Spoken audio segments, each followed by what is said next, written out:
ഇപ്പോൾ വണ്ടി ഓട്ടി ഇങ്ങനെ പോകുന്ന സമയത്ത് ഒരു അന്യ സ്ത്രീ ഇങ്ങനെ പോവുകയാണ്. അപ്പം നമുക്കറിയാം അത് പെണ്ണുങ്ങളാണ് പോണത്. പക്ഷെ നമ്മൾ അപ്പോൾ ജസ്റ്റ് ഒന്ന് ഇങ്ങനെ നോക്കി, ആ നോട്ട ഹറാമാണ്. പക്ഷെ കാണൽ ഹറാമല്ല, കണ്ടുപോകുക എന്നതിന് പറയണം മലയാളത്തിൽ. ഇങ്ങനെ പോണതിൻ്റെ ഇടയിൽ ഇങ്ങനെ കണ്ടുപോ, റോഡ് മുറിച്ച് കളക. സ്കൂൾ വിട്ട സമയത്ത് നമ്മൾ പോകുമ്പോൾ, കോളേജ് വിട്ട സമയത്ത് പോകുമ്പോൾ കാണല്ലാതെ രക്ഷയില്ല. പക്ഷെ നോക്കല്ലാതെ രക്ഷയില്ല എന്ന് പറയാൻ പറ്റില്ലല്ലോ.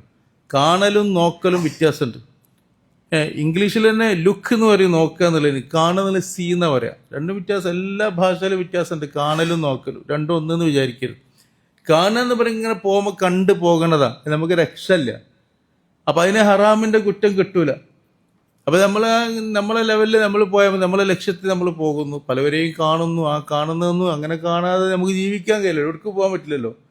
അതേ സമയത്ത് ജസ്റ്റ് ഒരു നോട്ടം, അപ്പോൾ ഒരു ഹറാമ് കയറി. പിന്നെ കുറേ നേരം നോക്കുമ്പോൾ ആ ഹറാമിന് ഇങ്ങനെ പവർ കൂടി വരാം. സംഗതി പേര് ഹറാം തന്നെയാണ്, തെറ്റ് തന്നെയാണ്. അത് ആ നോട്ടത്തിലൊരു ആസ്വാദനം വരുന്നുണ്ടോ ഇല്ലയോ അങ്ങനൊന്നും എനിക്ക് വന്നിട്ടില്ല, അങ്ങനൊന്നും ചർച്ചയില്ല.